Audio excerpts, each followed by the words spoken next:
Cheating, sir, you actually promised me 10 minutes. Now you are saying 2 minutes. So, anyway.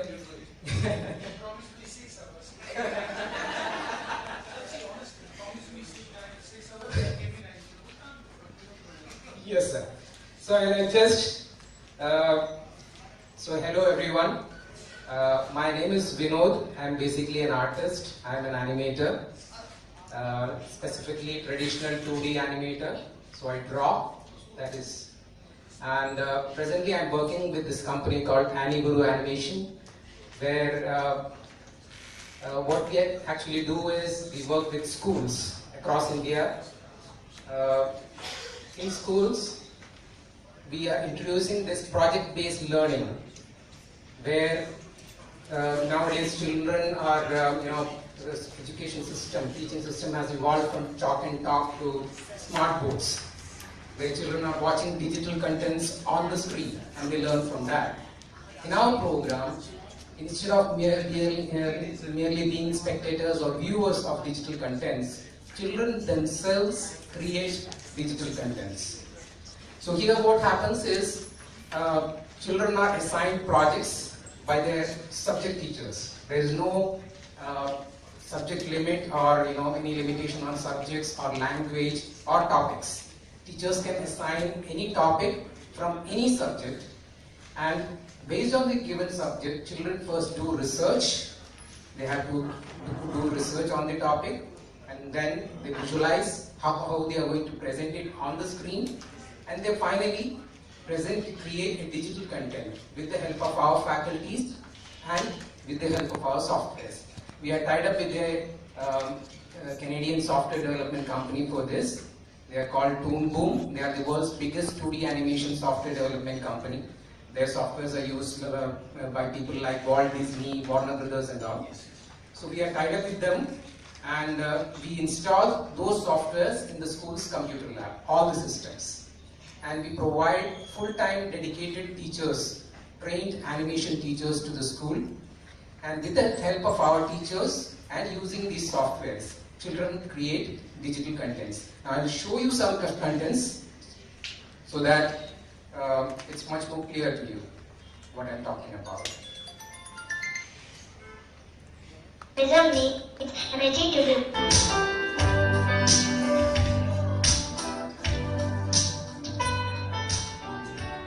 Every living organism needs energy to live. At Akron, for inflammatory and began to run to get the Akron.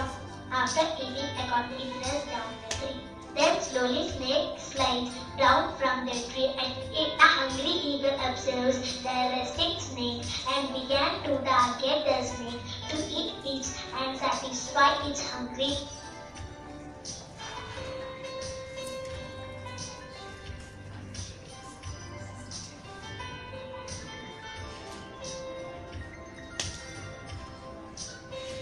Distribution of climate zones depends on the distance from the equator. This is the imaginary line of the equator. There are three major climatic zones: tropical zone, temperate zone, polar zone. Look at this zone. This is called the tropical zone. It is located between two imaginary lines, the Tropic of Cancer and the Tropic of Capricorn.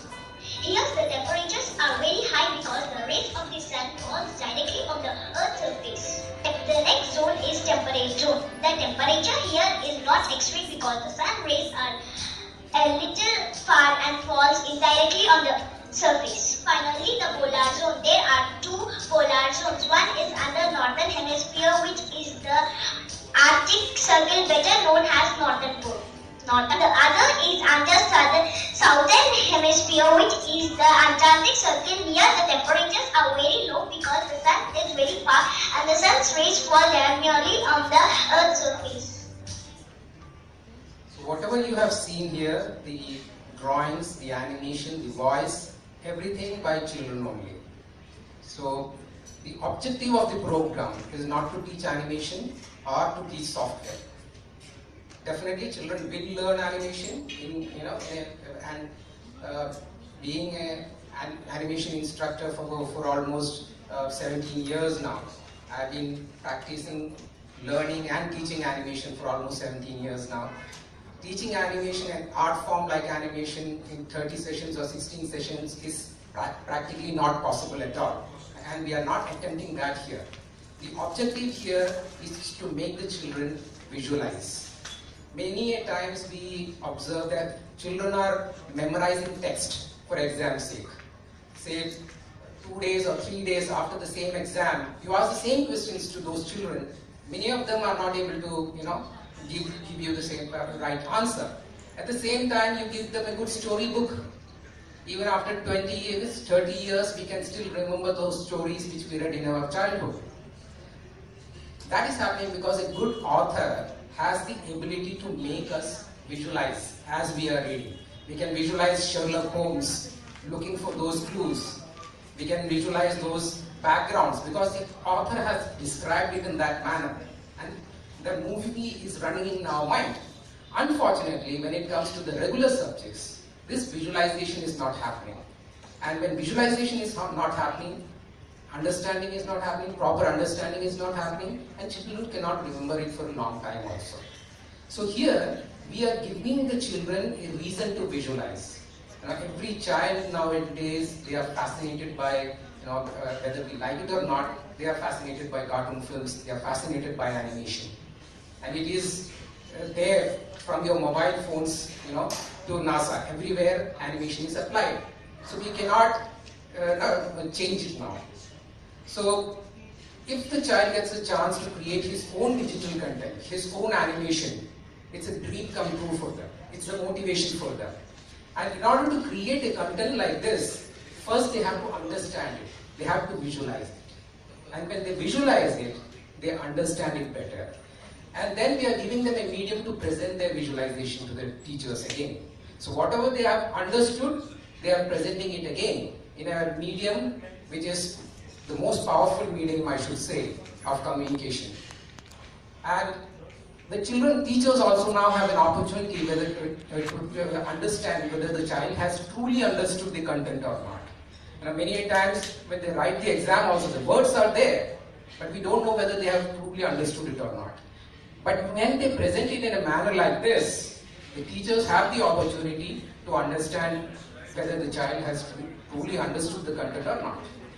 But of course it has its difficulties also because we cannot cover the entire curriculum in this manner. Animation is a time-taking process and we take a minimum of 10 sessions to finish one content like this.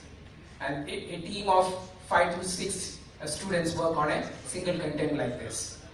So it is a time-taking process and definitely we cannot cover the entire curriculum. What we are expecting here is, over a period of time, when children create, say, 3, 4, 5 contents like this, it will become a habit for them, that they will start to visualize whatever they are reading, not just storybooks. Whatever content they are reading, whatever text they are reading, they will start visualizing it at the same time.